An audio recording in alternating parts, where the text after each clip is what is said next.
اللہ کی عبادت میں ابھی اللہ ولی الذین آمنوا کے مرحلے میں ہوں.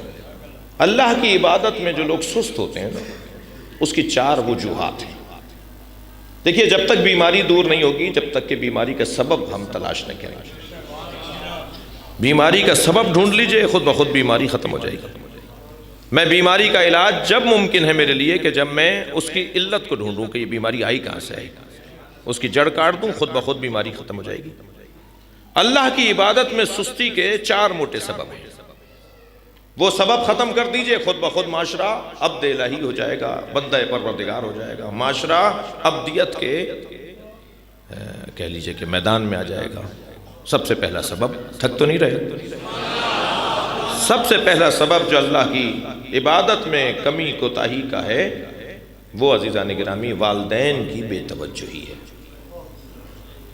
والدین کی بے توجہی ہے.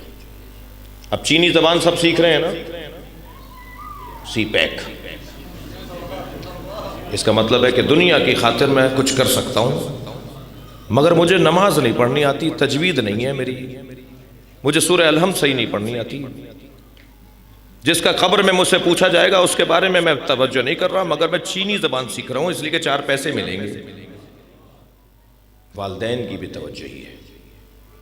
والدین نہیں خیال کر رہے. او لیول اور اے لیولز کے لیے 5-5 10-10 ہزار روپے کا ایک سبجیکٹ پڑھانے کے لیے ٹیوشن کے پیسے دے رہے ہیں، مگر مولانا کو 500 روپے دیتے ہوئے 4 دفعہ کہتے ہیں کل دے دیں گے.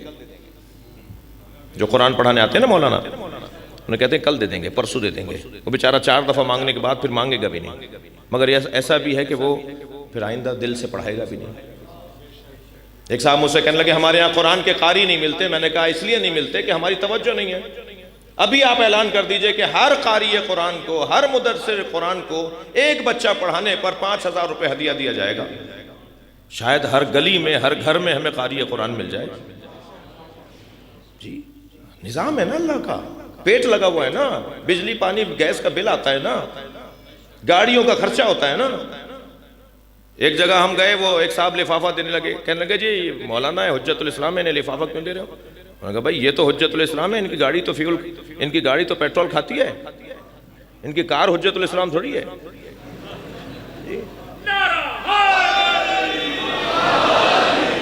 قرآن پڑھانے والوں کا حال دیکھ لیجئے آپ، بیچارے ملیں گے کیوں ملیں گے وہ جب ان کو ہم کچھ دے نہیں رہے. والدین کی بے توجہی ہے. عزیز تو کچھ تلخ باتیں اگر لگ رہی ہوں تو مجھے کچھ دیر کو معاف کر دیجئے گا. والدین کی بے توجہی ہے. والدین کی بے توجہی ہے جس کی وجہ سے اللہ کی عبادت میں کمی ہے. دوسرا سبب بتاؤں عزیزان گرامی؟ دوسرا سبب ناآگاہی اور عدم علم ہے. اللہ کی معرفت کی کمی ہے، عبادتوں کے فائدے کی کمی ہے. یعنی فائدوں کو نہیں جانتے. نماز کا کیا فائدہ ہے، روزے کا کیا فائدہ ہے، حج کا کیا فائدہ ہے، معلومات نہیں ہے. جب معلومات بڑھتی ہے تو شوق بڑھنے لگتا ہے. دوسرا سبب اللہ کی معرفت. اگر مجھے کوئی کہنا کہ بھئی آپ ذرا اپنے چہرے کو تو دیکھیے، 4-6 کروڑ روپے کا تو چہرہ ہے، پھر تھوڑی سی بات سمجھ میں آنے لگا، اچھا اتنا مہنگا کیسے؟ ہم نے کہا جی ایک آنکھ 1 کروڑ میں بیچو گے؟ کہنا نہیں 1 کروڑ میں تو ایک آنکھ نہیں بیچوں گا. تو تمہاری آنکھ 1 کروڑ سے زیادہ مہنگی ہے نا. ناک دو گے اپنی کاٹ کے 2 کروڑوں میں؟ کہا نہیں 2 کروڑ مجھ سے لے لو، میری ناک کا پیچھا چھوڑو. جی میں اپنی ناک نہیں کٹواؤں گا 2 کروڑوں میں. تو ابھی یہ چھوٹی چھوٹی چیزیں جو ہمارے بغیر مفت میں ہمیں ملی ہوئی ہیں نا، جو بغیر کسی عوض کے اللہ نے ہمیں دے دی، یہ اتنے سے چہرے پہ 8-10 کروڑ روپے کی چیزیں لگی ہوئی ہیں. تھوڑا سا غور کریں. ایک اگر میری پلکیں یا میرے بھاؤں کے بال اگر ختم ہو جائیں اور ایک رہ جائے، میں لاکھوں روپے خرچ کر دوں گا کسی طرح یہاں بال آ جائے جو مفت میں آئے ہوئے ہیں.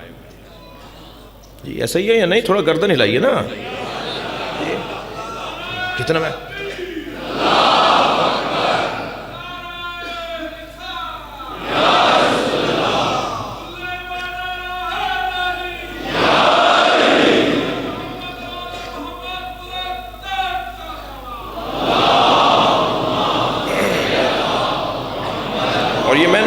یہ میں نہیں کہہ رہا، قرآن کہہ رہا سنوريهم آياتنا في الآفاق وفي أنفسهم. تم اپنے اوپر غور کرو ہم نے تمہیں کیا کیا دیا ہوا ہے.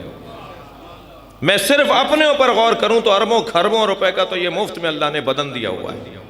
حق نہیں بنتا اس کا کہ اس کا شکریہ ادا کیا جائے, اس کے سامنے حاضری دے دی جائے, اس کا حق نہیں بنتا جی.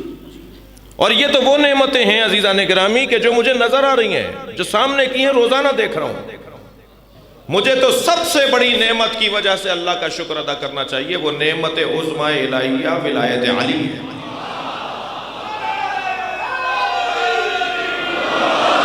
یا اللہ میں تیری بارگاہ میں اس لیے حاضر ہوا ہوں کہ میرے دل میں علی بستا ہے.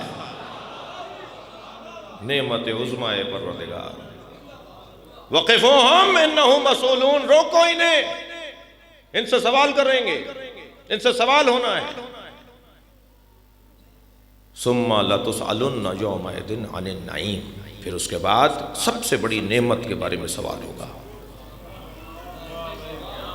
حضرت ابو حنیفہ کو بلا لیا میرے معصوم امام نے, ہم نے سنا ہے تم اس آیت کی تفسیر یہ کرتے ہو کہ اللہ ہم سے قیامت میں روک کر پوچھے گا کہ میں نے تمہیں پانی دیا, کھانا دیا, کپڑے دیے, لباس دیا, گھر دیا, یہ نعمتیں میں نے تمہیں عطا کی, سوال کا جواب دو کہاں خرچ کی ہیں نعمتیں. فرمایا حضور یہی نعمتیں ہیں جن کا سوال قیامت میں ہوگا. حضرت نے فرمایا قرآن میں اللہ نے تمہاری رہنمائی نہیں کی کہ ان تعدوا نعمت اللہ لا تحصوها, تم اللہ کی نعمتوں کو گننا بھی چاہو گے تو شمار نہیں کر سکتے, تو جنہیں ہم شمار نہیں کر سکتے ان کا حساب کیسے دیں گے؟ جب گنتی میں نہیں آ سکتی تو ہم ان کا حساب کیسے دیں گے؟ کہنے لگا پھر کیا فرمانے لگے کیا مطلب ہے پھر اس آیت کا؟ حضرت نے فرمایا ہم اہل بیت کی محبت وہ نعمت ہے جس کا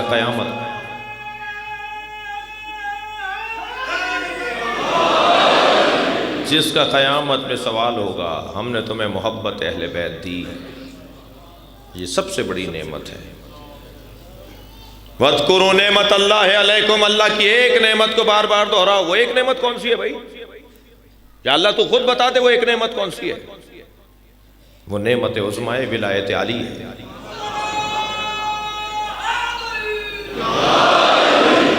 علی کا نام, علی کا ذکر بار بار کرو, اس نعمت کو دہراتے رہو. عزیزان گرامی خبردار یہ بات نہ کریں بار بار کہ بار بار علی علی کرنے سے, ہر بار علی علی کرنے سے کیا مل رہا ہے. نہیں عزیزو, جنہیں مل رہا ہے انہیں پتہ ہے, جنہیں نہیں مل رہا وہ گلہ کر رہے ہیں. الحمدللہ الحمدللہ مولا علی کا ذکر ہمیں بہتر انسان بنا رہا ہے. میں بات کر چکا ہوں, کرتا ہوں مختلف زاویوں سے, مختلف پہلوؤں سے. مولا علی کا ذکر ہمیں اچھا انسان بنا رہا ہے. جو علی سے وابستہ قبیلہ ہے نا, ان کی تصویر دوسروں سے اچھی ہے, ان کا چہرہ دوسروں سے بہت اچھا ہے. دنیا آج اس بات کو مان رہی ہے کہ ان کا چہرہ دوسروں سے بہت اچھا ہے. 56 اسلامی ممالک میں ایک ہی ملک تو ہے جہاں علی و ولی اللہ کی آواز آتی ہے, سرکاری سطح پر, ریاستی بنیادوں پر. جی آپ دیکھیے ساری دنیا کے مسلمانوں میں اچھا چہرہ انہی کا ہے. جی سب سے اچھا چہرہ انہی کا ہے, سب سے چہرہ آپ کا ہے, سب سے اچھا چہرہ آپ کا ہے. جی ہماری تو چال بتا رہی ہوتی ہے کہ علی کا چاہنے والا جا رہا ہے, ہمارا حلیہ بتا رہا ہوتا ہے اہل بیت سے وابستہ ہے, ہمارا رویہ بتا رہا ہوتا ہے ہم اہل بیت سے جڑے ہوئے ہیں. مجھے اس ملنگ سے تو ویسے ہی بہت پیار ہے جو گلی کوچوں میں مولا کا نام لیتا ہے. جی الحمدللہ الحمدللہ. آج بھی پاکستان کی سطح پر, عالمی سطح پر اگر آپ وزن کریں گے نا کہ کون زیادہ بہتر مسلمان ہے, الحمدللہ اہل بیت سے جڑے ہوئے لوگ زیادہ بہتر مسلمان ہیں. اور آج یہ ہمارا یعنی غیر شیعہ برادری جو ہے وہ بھی اس بات کو مان رہی ہے, لوگ اس بات کو مانتے ہیں. مجھ سے ایک انگریز کہنے لگا آپ مسلمان ہیں؟ میں نے کہا جی. کہنے لگے پروفٹ کے گھر والوں کو مانتے ہیں یا دوستوں کو؟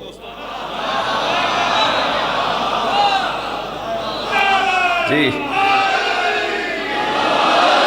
میں نے کہا پروفٹ کے گھر والوں, پروفٹ کے دوستوں کا احترام کرتے ہیں مگر پیروی گھر والوں کی کرتے ہیں. تو بے ساختہ کہنے لگا ہاں وہ جو گھر والوں کی پیروی کرتے ہیں نا وہ اچھے مسلمان ہیں۔ یہ پوری دنیا میں ہمارے بارے میں ایک رائے ہے غیر مسلموں کی۔